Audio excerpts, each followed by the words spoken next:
Salut Gaël, très content de te retrouver pour cette nouvelle émission du Data Sommelier. Alors, on va parler d'un sujet qui est passionnant, alors de Snowflake et plus particulièrement de Snowflake Cortex Code. Alors, j'ai eu l'occasion de voir des démos au Snowflake User Group Paris. Certains utilisateurs sont venus présenter la technologie et témoigner. J'ai aussi eu la chance de visiter les locaux de Snowflake à New York lors de mes dernières petites vacances et j'ai eu une démo en live là-bas et j'avoue que c'est extrêmement séduisant comme solution.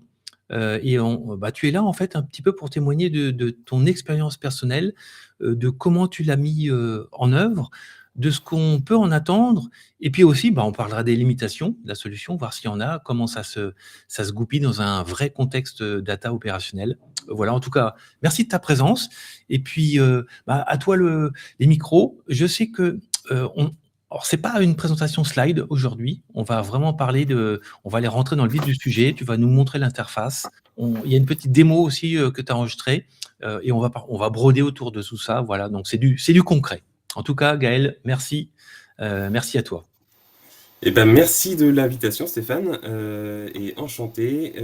Donc, moi, c'est Gaël, effectivement, et donc je travaille chez Orange Business, dans une agence qui s'appelle le Conseil Expertise. Donc, je travaille principalement sur les plateformes d'architecture cloud, plateformes data et IA, et avec une spécialisation sur Snowflake, où d'ailleurs je suis Snowflake Data Super Hero depuis l'année dernière.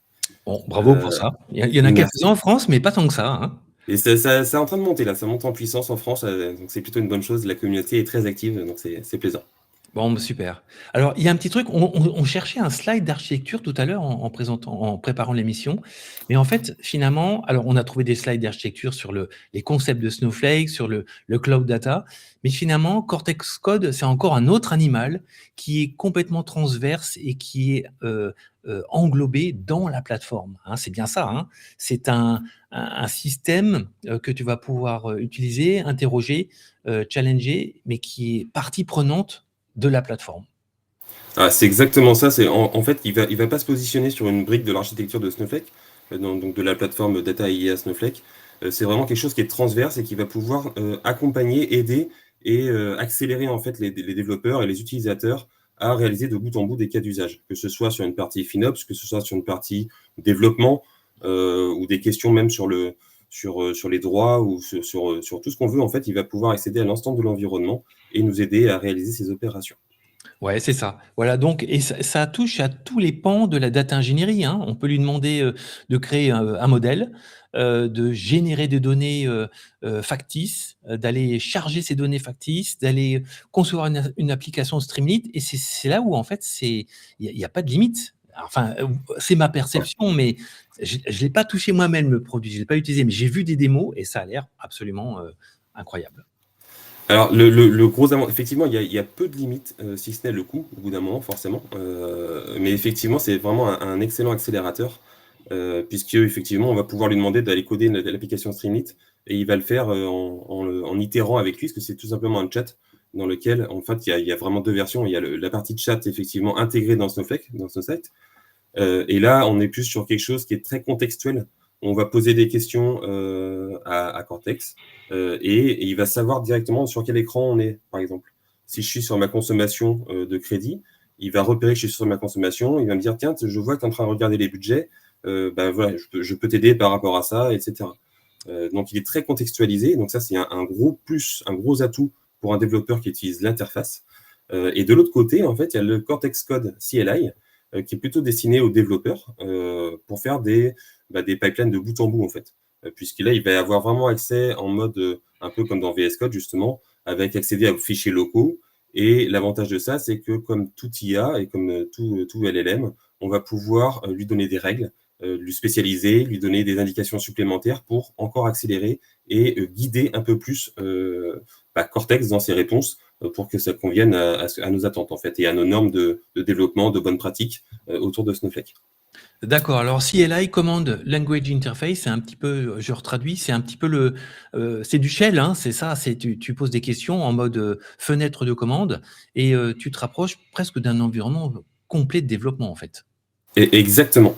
Et je dirais qu'en plus, au-delà d'avoir un aspect très Snowflake, justement, puisque c'est spécialisé sur Snowflake, Cortex maintenant intègre aussi dans sa CLI tout l'écosystème DBT et Airflow.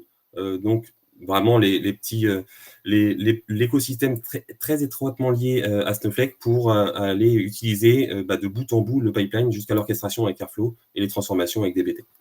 Ouais, donc ça veut dire qu'aujourd'hui, quand tu passes par l'interface Snowflake, tu es capable de construire une application de bout en bout depuis les DAG, l'orchestration des DBT, des process DBT, et puis toute la manipulation des datas au travers de Snowflake. De bout en Ouais. bout, il n'y a plus rien qui manque en fait.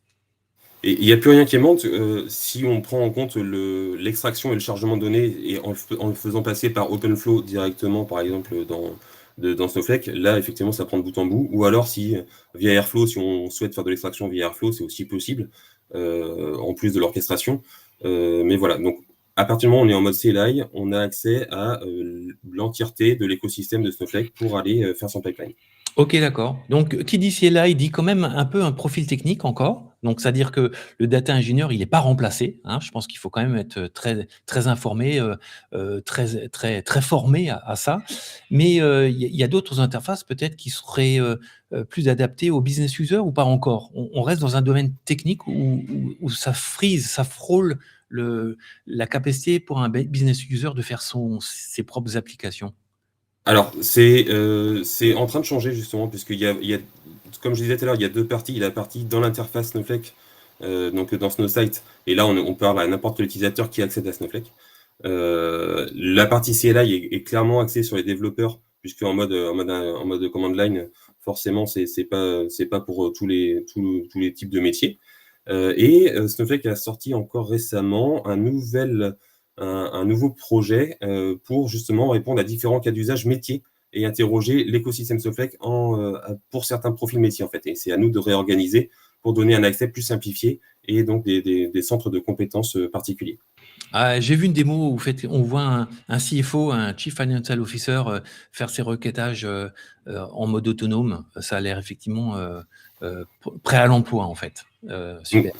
Donc là, Et juste pour revenir aux limites que tu évoquais, et que le fait qu'un data engineer ne sera pas remplacé, ce qu'il faut bien comprendre, c'est que comme tout LLM, il va pouvoir générer tout un tas de choses. L'avantage, c'est qu'il est très fine-tuné au niveau sur les compétences et les possibilités de Snowflake. Donc ça fonctionne bien. Malgré tout, chaque entreprise ou chaque équipe a ses propres bonnes pratiques, ses normes de développement, ce genre de choses pour la maintenabilité, pour les revues de code. Et donc c'est là où en fait on va pouvoir, avec la CLI, le guider avec des règles qu'on va pouvoir organiser dans des dossiers spécifiques en fonction de l'écosystème. ok, très clair. Ok, donc là, tu es dans VS Code. Tu as prévu une petite démo, en fait, de bout en bout, et tu as préenregistré certaines parties pour aller plus vite, parce que le projet en lui-même, il se déroule en plus d'une heure, mais tu as fait des raccourcis pour donner la matière, l'essentiel de la matière beaucoup plus vite. Voilà, donc tu as raccourci une démo d'une heure en quelques minutes, et c'est ça que tu proposais de montrer, hein. Oui, c'est ça, ouais. En fait, l'idée est assez simple. Je voulais regarder un petit peu comment ça fonctionnait Cortex CLI pour faire un pipeline de bout en bout. Et donc, j'avais un petit cas d'usage personnel qui est tout simplement, moi, sur ma consommation électrique, je suis chez EDF. Et chez EDF, il y a plusieurs offres, notamment l'offre Tempo et l'offre Heure pleine, Heure creuse. Et sur l'offre Tempo, en fait, le coût de l'électricité varie en fonction des couleurs des jours. Et donc, je voulais savoir, est-ce que c'était pertinent pour moi de garder cette offre-là ou d'aller rechanger d'offre parce que ça m'aurait coûté moins cher, tout simplement. Ok, donc cas d'usage assez simple au final, je précise, sur tes données à toi d'EDF et Ce non pas sont, les ce données. sont mes données personnelles, tout à fait, sachant que voilà, ce sont juste des consommations électriques et des tarifications publiques de chez EDF, donc il n'y a pas grand secret là-dedans. Ok, très bien, ça marche. Alors, du coup, grosso modo, donc j'ai 3 fichiers en entrée. C'est tout ce que j'ai comme source de données. Donc, j'ai un premier fichier qui représente mes index, ma consommation journalière, dans lequel on voit, c'est vraiment du fichier brut que j'ai récupéré du site internet avec des lignes vides en en-tête et puis les en-têtes de colonne avec derrière ma consommation qui évolue au fur et à mesure. Ensuite, j'ai la tarification officielle de EDF pour les heures pleines et heures creuses, et la tarification de l'offre tempo, qui est beaucoup plus complexe, puisque il y a à la fois de l'heure creuse et de l'heure pleine, et en fonction des jours, il y a 6 tarifs différents, finalement, en fonction des jours. D'accord. Donc voilà, ça c'est mon point de départ, et ma question elle est très simple, c'est de demander à Cortex, aide-moi à analyser ma consommation pour savoir si je peux garder cette offre-là ou laquelle est la plus avantageuse, sachant que je veux faire des comparaisons entre les différentes offres. D'accord. Alors, au départ, tu as besoin d'initialiser quelque chose dans Snowflake quand même pour créer les tables, ou tu démarres d'où dans ta présentation et dans l'existence Snowflake? Alors là, je pars d'un environnement vierge avec juste moi, mon compte qui est déjà créé sur mon environnement Snowflake, avec Cortex activé, évidemment. Et c'est tout ce que j'ai besoin. Et sur mon poste ici en local, là je travaille en local, j'ai juste installé donc Cortex CLI et configuré la connexion à mon environnement. C'est tout ce que j'ai D'accord. fait. Au travers de VS Code. Au travers de VS Code, tout à fait. OK. Donc, vraiment, enfin, l'empreinte de départ, elle est minimum. L'empreinte est très light, effectivement. Il y a une ligne de commande à lancer pour installer la CLI, donc vraiment très simple. Sachant qu'au début, c'était réservé, c'était limité à WSL, parce qu'il n'y avait pas Windows nativement, l'installation. Maintenant, ça s'installe aussi nativement sur Windows. Donc c'est maintenant vraiment très simplifié. Il n'y a même plus besoin d'avoir un WSL si besoin pour démarrer tout ça. OK, donc jusque-là, c'est accessible à quasi tout le monde. On n'a même pas besoin d'être tech ou enfin super formé pour arriver jusqu'à ce point-là. C'est l'environnement déjà, il est assez naturel. Tout à fait, tout à fait, tout à fait. OK, N'importe quel développeur qui est habitué à travailler avec VS Code saura prendre ça en main très très très très simplement. OK. Et donc, maintenant que c'est installé, je peux juste lancer Cortex, donc juste avec cette ligne de commande, et on voit que voilà, je suis directement dans l'interface, donc c'est l'interface CLI forcément, et j'ai plus qu'ici à poser ma question pour lui dire analyse-moi mes données, etc., pour savoir qu'est-ce qu'il me propose en fait. Ce qu'il faut savoir, c'est que avant de commencer tout ça, on passe en mode plan. Alors, c'est quoi le mode plan? En fait, c'est marqué ici, hein, c'est que ça présente les idées et les étapes qu'il va réaliser avant de les activer. Parce que ce qu'il faut bien avoir en tête, c'est que quand on est en mode CLI, on est en mode agent là, on va lui poser des questions et il va pouvoir les réaliser. Il va agir sur votre environnement. Donc, c'est pas neutre comme intervention. Donc, c'est pour ça qu'avant, on fait toujours un mode plan pour bien comprendre, vérifier qu'il a bien compris notre cas d'usage, notre besoin. Et une fois qu'on a validé le plan avec lui, on lui dit go et tu peux maintenant faire les actions. Donc c'est une demande quelque part de confirmation avant action aussi. C'est exactement ça. C'est exactement ça. Et puis surtout se dire, est-ce qu'il a bien compris mon besoin en fait? Parce que j'ai peut-être pas été très clair. Et ça, c'est aussi une des limites, j'ai envie de dire, c'est que l'IA ne va pas tout résoudre. Souvent, c'est le besoin qui n'est pas clairement exprimé et qui est dur à exprimer. Là, si le besoin n'est pas bien exprimé, il ne va pas pouvoir le deviner non plus. On est d'accord. On retombe à bien parler français, en fait, et à savoir exprimer, enfin, à bien déclarer son besoin. Voilà. C'est exactement ça. Donc du coup, je lui passe mon message derrière et je lui dis, alors je re-switch ici, je lui dis, voilà, j'ai 3 sources de données, que sont mes fichiers CSV, et je veux analyser ma consommation et comprendre les différences entre l'offre tempo et l'offre heure pleine, heure creuse. Et je lui donne un petit peu plus de contexte et je lui dis, pour faire ça, je voudrais que tu me fasses un DBT project. Parce que si je ne lui dis rien, il va pouvoir aussi me faire potentiellement juste me charger les données dans une table, faire une requête pour transformer, ou je ne sais pas ce qu'il pourrait me proposer. Mais moi, je veux avoir quelque chose d'un petit peu plus costaud en pipeline, avec du DBT project, et puis derrière, un repo Git aussi pour pouvoir réutiliser ça et rajouter d'autres choses et gérer une pipeline CI/CD si besoin, ou ce genre de solution. D'accord. Alors, je précise que tu as fait l'enregistrement d'une petite vidéo pour accélérer les choses, justement, mais qu'elle est un petit peu floue. Mais l'idée, c'est de montrer les étapes finales, en fait, à chaque fois, et tu reviendras sur ton écran pour montrer le résultat. D'accord. Ouais, tout à fait. Désolé pour la piètre qualité de la vidéo. Alors du coup, une fois que je lui ai passé ma question, il commence à réfléchir. Et donc, il va aller parser mes fichiers pour comprendre un petit peu le contexte. Déjà, quand il commence à analyser, va me poser différentes questions. Il me dit, tiens, ok, moi j'ai compris ça de tes fichiers. Est-ce que tu peux m'enrichir mon contexte un peu plus parce qu'il y a des choses que j'ai besoin d'éclaircir. Notamment, il me demande ici quelle est ma puissance souscrite. Puisqu'en fonction, il a remarqué dans mes fichiers, en fonction de la puissance souscrite chez mon fournisseur, eh ben, il y a un impact sur les coûts. Donc, je vais lui répondre. Donc, sans aucune préparation préalable, il te pose de lui-même la question. Il n'y a pas de skills, il n'y a pas de bidouillage dans les dictionnaires, enfin, ou dans les métadatas. Je n'ai absolument rien triché, ni rien orienté. Justement, c'était le but de l'exercice et de savoir comment il se comportait et comment il réagissait, en fait. Ouais, d'accord.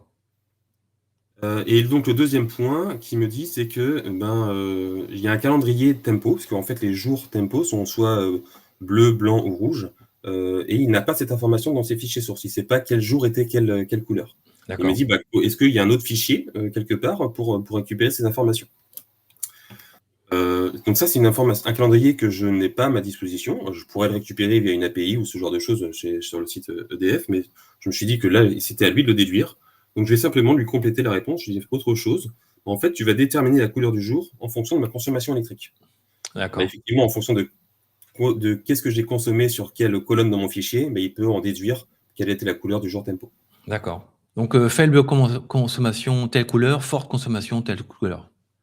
Et non, colonne plutôt. Colonne. Du fichier qui a évolué. Mais c'est à lui de comprendre que si ça a augmenté sur la colonne rouge, là, il va comprendre que j'étais un jour rouge, en fait. OK. Et la dernière chose, c'est que je lui ai parlé dans la question d'un repo Git. Je n'ai pas été précis sur cette partie-là. Il me dit, très bien, moi, afin d'anticiper, il faut que tu me dises c'est quel provider, en fait. Est-ce que c'est du GitHub? Est-ce que c'est du GitLab? Est-ce que c'est autre chose?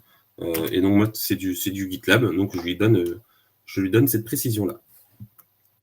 Voilà, donc là, il a toutes les informations qu'il faut et il va commencer à faire son plan. Donc il va réfléchir et il va me sortir directement ce plan-là où il va avoir préparé l'ensemble des étapes qu'il va vouloir réaliser. Et il va notamment me sortir un petit résumé de ce qu'il a compris de mes fichiers sources. Il va me sortir l'architecture proposée au niveau de Snowflake, donc dans quelle base de données il va me créer tout ça, et les différents schémas, ce genre de choses. Et ensuite, l'architecture du modèle DBT. Waouh, d'accord. Donc, finalement, j'ai juste à, suite à ça, lui dire, OK, tu peux y aller, fais un go. Et il va commencer à créer des objets directement dans mon repo en local. D'accord. Donc ça, en temps normal, parce que là, c'est un raccourci, ça dure combien de temps, cette première phase? Alors, la phase de plan, elle est assez rapide. Elle dure on va dire, moins d'une minute pour à peu près analyser ça. OK. Après, c'est plutôt dans l'exécution et peut-être dans les itérations qu'on a besoin de faire et des confirmations, en fait. Ce qu'il faut savoir, c'est que moi, je ne l'ai pas mis en mode full autonome. D'accord. C'est que je lui dis, oui, tu peux faire cette action-là, oui, tu peux faire celle-là, mais je ne te donne pas un full grant sur mon environnement. D'accord.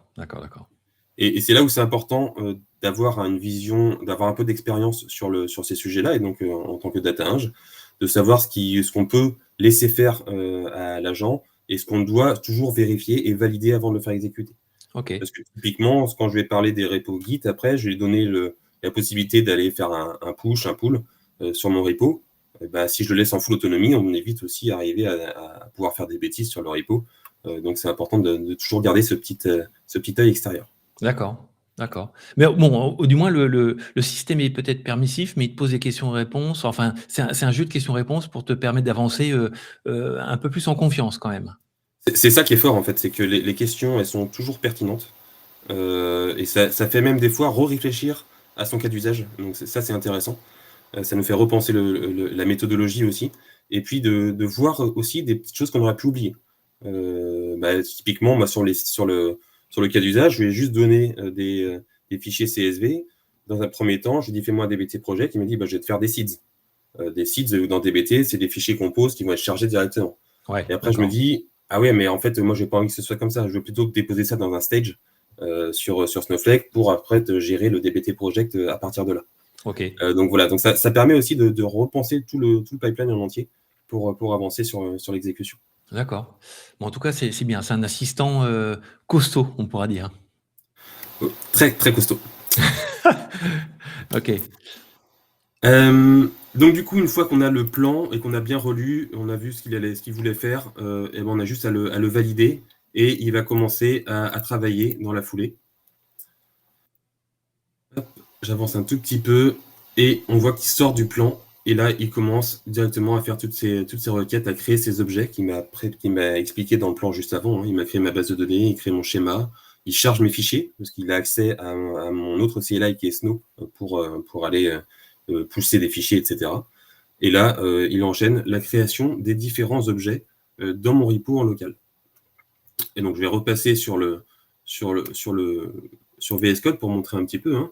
Donc, ce Oui. qu'il m'a créé, en fait, là, il m'a créé ce petit dossier DBT EDF avec, alors, voilà, on a donc le DBT Project classique et le profile. Et derrière, on a la partie modèle où on va retrouver les différentes requêtes qu'il s'est servi et qu'il m'a dit qu'il allait faire pour pouvoir analyser ma consommation, en fait. D'accord, d'accord, d'accord. Donc, il me crée l'entièreté de l'arborescence DBT qui va pouvoir pousser derrière sur Snowflake. D'accord. Et là, cette partie-là de génération, ça a pris combien de temps? Là, c'est un peu plus long. Alors, ça va dépendre aussi du modèle qu'on va utiliser, hein, Bien et sûr. de la complexité des jeux de données en entrée, etc.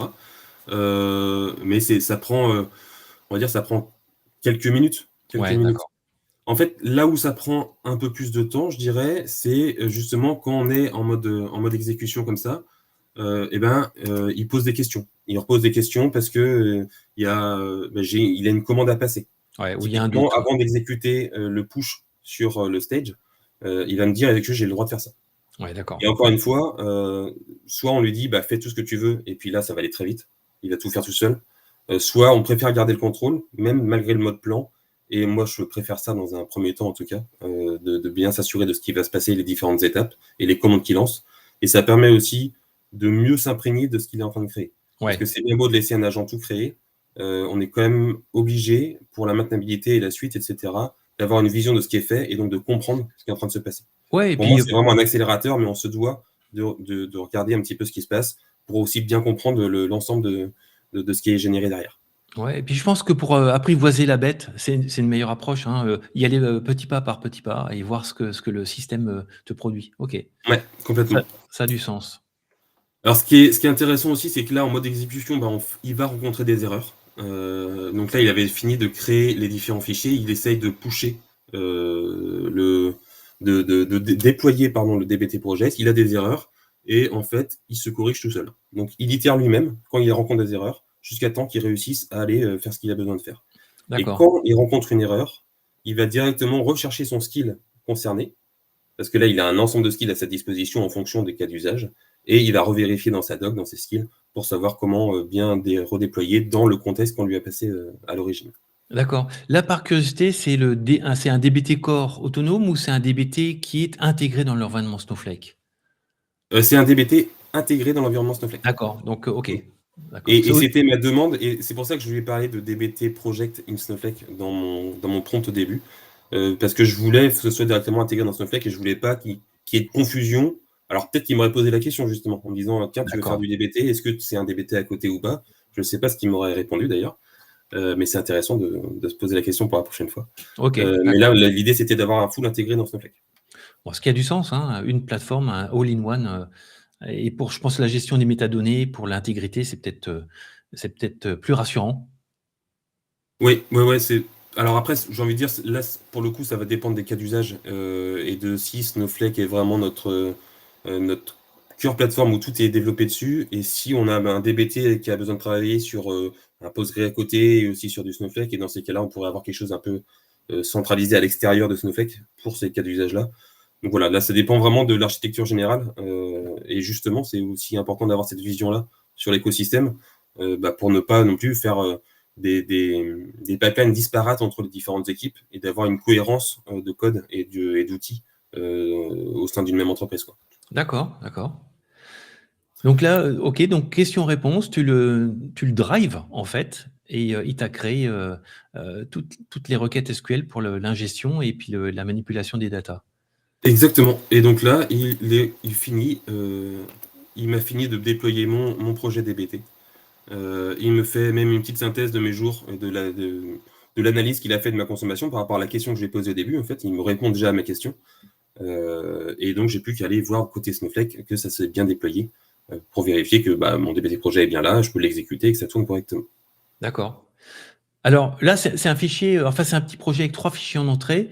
Bon, ça a mis, donc, on dira quelques minutes avec Cortex Code. Si tu avais eu le faire from scratch à la main, tu aurais mis combien de temps? Alors c'est un petit projet, c'est peut-être quelques heures, c'est ça quand même? Oui, c'est quelques heures, on va dire. J'ai quand même 3 fichiers sources. Il y a un petit travail pour déduire du SQL, pour déduire la consommation, mettre en place le DBT Project, le repo Git, etc. Ça aurait pris peut-être, je sais pas, une demi-journée ou quelque chose comme ça pour Ouais. valider ça. D'accord, donc on peut dire, là, tu es passé d'une demi-journée à aller à maximum, quoi, 10 minutes, c'est ça? 20 minutes Euh, peut-être? Vu que j'ai pris mon temps, ça m'a mis un peu moins d'une heure Bon, pour d'accord. faire de bout en bout, mais sachant que, ouais, j'ai pas été totalement précis, c'est que pour l'instant, là, je m'arrête au DBT Project. Derrière, je demande à Cortex de me déployer un agent dans Snowflake Intelligence pour aller parler à ma donnée directement en top to data. Ouais, d'accord. Et donc, il va me générer aussi la couche sémantique, les agents, le déploiement de l'agent. Il va me faire vraiment de bout en bout de ma source de données au top to data pour un utilisateur qui ne sait pas coder. Ouais, d'accord. Donc c'est 1 heure versus 4 heures, mais avec toutes les fonctionnalités et la puissance de la plateforme après qui est disponible. Exactement, exactement. OK. Donc là, je passe, il n'y a pas grand-chose de plus. Après, il va me configurer le repo Git. Donc, ce qui est quand même à noter, c'est que, voilà, typiquement, quand il me pose la question de savoir s'il a le droit d'exécuter des commandes avec Git. Et là, on a plusieurs choix. Soit on autorise uniquement pour cette commande-là, soit on lui laisse le champ libre, etc. OK. Le point important aussi au niveau sécurité, c'est que là, il va me chercher les infos sur le repo et les pousser sur le repo. C'est toujours moi qui garde la main pour rentrer le mot de passe, par exemple, dans mon VS Code, en fait. J'aurais pu aussi avoir une clé SSH d'un côté, mais à aucun moment, il va pouvoir aller me scraper mon mot de passe ou ce genre de choses. D'accord, donc tu as pas voulu, enfin, c'est voulu de ne pas automatiser 100 des choses. Tu veux garder le contrôle et lui donner ce qui lui manque petit bout par petit bout. Exactement. En fait, je sais il est quand même, parce qu'on a fait quand même pas mal d'expérience sur Cortex, et je sais qu'il est quand même très pertinent. Toujours est-il que j'aime bien, moi, avoir cette vision et ce contrôle quand même sur l'exécution qui est en train de se dérouler. OK. Ça reste pour moi un premier garde-fou pour s'assurer qu'on va bien dans la bonne direction et qu'on évite d'avoir quelque chose de très conséquent qui soit mis derrière et qu'on ait loupé un détail important, en fait. Écoute, ça paraît raisonnable, hein, approche, des petits pas, OK. Donc, il me configure toute ma partie Git, et puis derrière, mon DBT Project est déployé dans Snowflake et fonctionne correctement. Et donc, c'est là où je repasse sur Cortex et je lui dis, maintenant, c'est bien gentil, mais moi, je veux pas requêter en SQL et je voudrais que tu me déploies un agent. Et là, il va repasser automatiquement et lui tout seul en mode plan. Ça, c'est intéressant parce qu'il va re-rentrer en mode plan pour me dire, attends, là, tu me demandes quelque chose d'assez conséquent. Hop, je réagis. Et je repasse en mode plan et je te propose quelque chose. D'accord. Et du coup, il va me proposer de me créer 2 scripts, que sont un script, parce que je lui ai dit aussi dans mon prompt, et ça c'est aussi important de leur rapporter un peu plus de contexte, c'est que je lui dis, moi je veux que ce soit en mode script sur mon repo, parce que je veux conserver et pouvoir rejouer ou corriger quelque chose sur l'agent en mode versionné et propre, quoi. D'accord. Donc, il me propose de créer ma vue sémantique. Donc, c'est lui qui va faire tout le travail d'enrichissement de ma donnée et donc de faire la vue sémantique, hein, c'est le lien entre l'agent Top2Data et ma base de données, donc qui D'accord. explique toutes les données, les faits, les dimensions, donc comment on va pouvoir croiser les informations. Donc, c'est lui qui va créer tout ça. Et après, il va me créer l'agent qui sera accessible via Snowflake Intelligence, qui est l'interface pour le Top2Data dans Snowflake. Cet agent-là aura comme tools cette vue sémantique pour aller poser les questions et faire le lien avec mes données derrière. D'accord. Et est-ce que, tu as pu mesurer la véracité, sur tes questions? Est-ce qu'on est proche de 100? Est-ce qu'on est à 100? Alors sur ce petit jeu d'essai peut-être, mais sur des jeux un peu plus, costauds, quel est ton retour là-dessus? Alors sur ce jeu d'essai, j'avais la chose la plus facile, c'est que j'avais le site web de EDF l'application EDF pour comparer et j'ai exactement les mêmes résultats, les mêmes consommations détectées, les mêmes jours, etc. Donc là-dessus, il a tout bien calculé. Wow, d'accord.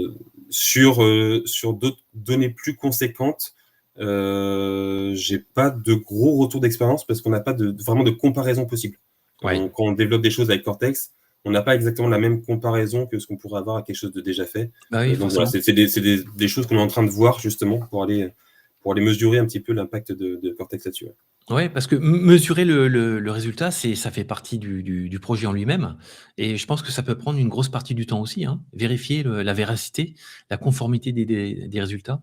Ouais, alors ce qui se passe quand on fait ce genre de choses, c'est que typiquement, si je prends un exemple très concret, on a un traitement qui est fait sur une base et un autre traitement du coup qu'on a repris avec de l'IA et qu'on a redéveloppé avec Cortex sur Snowflake, bah là on va utiliser des accélérateurs qu'on a développés pour faire des tests de non-régression automatisés en fait. D'accord. Voilà, et ça permet là de s'assurer à 100% qu'on est bien sur les mêmes résultats attendus entre avant et après par exemple. D'accord, d'accord. Incroyable. Mais j'ai l'impression que c'est quand même, ça a déjà un certain niveau de maturité. Qu'est-ce qui manquerait aujourd'hui? Bon, alors, je précise que Cortex Code était, gratuit jusqu'à maintenant en preview et j'ai cru lire ce matin ou hier que c'était ça y est, c'était GA, donc disponible, pour le grand public, pour les clients et que ça devenait payant évidemment, aujourd'hui. Qu'est-ce qui manque à ce produit? Bon, il faut qu'on fasse nos armes sur le terrain pour voir, ce que ça a dans le ventre réellement, mais j'ai l'impression que ça tient déjà vachement la route. Heu, quelle est la tu sais s'il y a une roadmap encore? Parce que c'est déjà impressionnant, le niveau de maturité. Jusqu'où on va là? Où est-ce qu'on va s'arrêter? Je suis pas sûr qu'on s'arrête de sitôt. Je suis pas sûr qu'on s'arrête de sitôt. Ce qui est sûr, c'est que c'est en GA depuis le 1er ou début avril, je sais plus si c'était exactement le 1er, mais bref. Et effectivement, bah là, on s'aperçoit vraiment du coup que ça représente aussi dans Snowflake. Puisque ça va quand même, en fonction de ce qu'on va lui passer comme information, on va avoir un nombre de tokens qui peuvent être assez impressionnants. On a des choix des modèles à utiliser entre du Claude ou différentes versions de Claude ou d'autres fournisseurs. L'impact est aussi différent avec le coût, hein, comme si vous allez sur Claude Code, c'est pareil. Ouais, Donc voilà, on a des coûts qui peuvent vite monter aussi si on n'a pas les garde-fous en termes de limitation d'usage de crédit. ouais, Donc forcément, ouais. c'est là où justement Snowflake a mis à jour là, son produit et on peut maintenant mettre une limite de crédit utilisé sur les fonctionnalités Cortex Code CLI et sur Cortex Code dans Snowflake. Sur D'accord. Snowflake. Dans la facturation Snowflake, c'est une ligne de facturation, détaillée, c'est ça? Supplémentaire qu'on voit, c'est ça? C'est une ligne en plus et en fait D'accord. ça commence à être intégré dans les dashboards FinOps en fait, que propose Snowflake par défaut, où on a une ligne AI Services. Et alors ce qui est rigolo, c'est qu'on peut aussi se servir de Cortex pour aller analyser notre consommation de Cortex. D'accord. Ah ouais, Euh, j'imagine. et justement, je l'ai fait pour regarder un petit peu qui avait consommé sur notre environnement à nous, partenaires, là, qui avait consommé les crédits, etc. Et en fait, il fait très bien le taf parce qu'il a ses skills de FinOps, les skills de Cortex et tout ce qu'il a besoin. Et il nous ressort exactement la consommation, le nombre de tokens qu'on a utilisé. Et on a toutes les infos pour bien comprendre la consommation. Ouais, d'accord. Donc, Bon, ce qui me manque pour moi là quand même, c'est, alors oui, on peut limiter. Le petit problème qui va très vite être corrigé, je pense, c'est qu'on avait un ressource monitor sur Snowflake qui permet au niveau de l'account en général d'avoir une limitation sur un budget. d'accord. Et en fait de dire, bah, si j'atteins les X crédits, bah, tu arrêtes de consommer pour pas dépasser le budget prévu. Et en fait, là, pour l'instant, le ressource monitor ne prend pas en compte l'utilisation de Cortex. Donc, il y a d'autres méthodes avec justement des budgets, ce qu'on appelle dans Snowflake, pour aller monitorer bien tout ça. Mais on n'a pas encore cette action stricte de vouloir couper si on dépasse un budget, par exemple, ou ce genre de choses. Bon, j'imagine que ce sera intégré dans les prochaines semaines, hein. Je pense que c'est pas le plus dur à faire, j'imagine, au niveau de la plateforme. Donc, Je pense que le plus gros est fait quand même sur cette partie-là. d'accord. Les warnings ou les points d'attention que tu y vois aujourd'hui. Bon, c'est vrai que c'est un produit nouveau, donc il n'y a pas un retour terrain de plusieurs mois encore. Donc, on apprend tous. Mais tu verrais quoi comme point de vigilance? Pour moi, les warnings, c'est vraiment c'est de conserver un code cohérent pour toutes les équipes. On peut tout faire. Donc, clairement, si on pose des questions, il va trouver la solution et comme je disais, il va réitérer s'il n'y arrive pas, mais D'accord. il va pouvoir faire de manière différente. Et OK. donc, je pense que le warning, c'est plutôt au sein d'une équipe d'avoir ses bonnes pratiques. Et si on utilise la CLI, bah, de référencer ces bonnes pratiques dans des rules pour Cortex Ouais, et qu'on d'accord. se partage et qu'on ait quelque chose d'un petit peu capitalisé et partagé comme ça afin de garder une cohérence entre tout le monde et de pouvoir enrichir cette base de connaissances finalement pour bien développer avec l'IA et avec Ouais, Cortex. d'accord, donc une génération de SQL, harmonisée selon des règles d'équipe.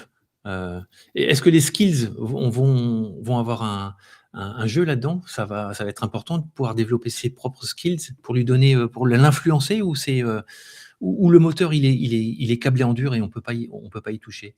Ah, on va pouvoir rajouter ses propres skills, justement dans nos règles et cetera. D'accord. Après, justement, sur les skills dans Snowflake avec la CLI, il a déjà enfin, Snowflake a mis le paquet là pour développer tous les skills par cas d'usage dans les différents services, hein. Ce qu'on disait tout à l'heure, c'est qu'on peut intervenir sur l'ensemble de l'écosystème Snowflake. Donc en fonction de ce qu'on lui pose comme question, il a déjà son skill pour le DBT project, pour les notebooks, pour le Streamlit, voilà, il a déjà tout un paquet de skills à sa disposition. Après, nous, on peut aussi apporter nos propres méthodologies, j'ai envie de dire, Ouais. pour travailler avec Snow, pour enrichir tout ça.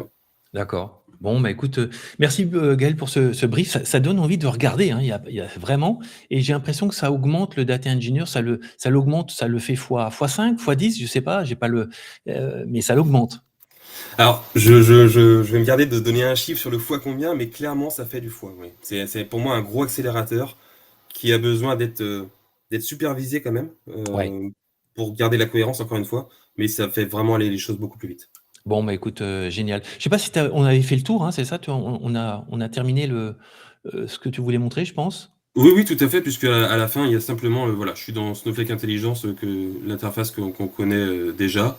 On pose des questions et il répond avec des graphiques, etc., pour me dire, voilà, si j'ai besoin de garder ou pas l'offre tempo. Donc, il répond bien à ma question. J'ai mon DBT project qui est créé, j'ai mes fichiers sources en entrée, j'ai une couche sémantique et j'ai un agent pour aller lui parler nativement et en langage naturel pour explorer mes données. Donc, j'ai vraiment fait le pipeline de bout en bout en moins d'1 heure avec Cortex Code. Waouh! Bon, OK. Ah, génial. Bon, sur un petit projet, 3 fichiers en entrée, mais on peut Voilà, imaginer ça que reste du POC, on est bien d'accord. Mais voilà, c'est pour vraiment comprendre les différents inducteurs et comment ça fonctionne sous le capot de Cortex, en fait. super. Merci, pour ce brief, Gaël et puis, bon, j'imagine que là, on est juste c'est l'an 0 de tout ça. J'imagine même pas dans 2 ans où on sera, parce que, heu, waouh, ça va à une vitesse, j'ai l'impression que tous les jours, il y a des nouveautés.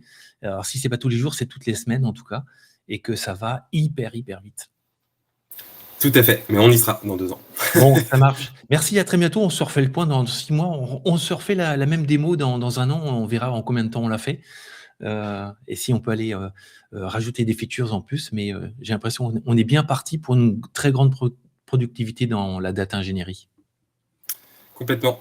Et bien, à bientôt alors. Merci, à toi, à très bientôt. Merci beaucoup.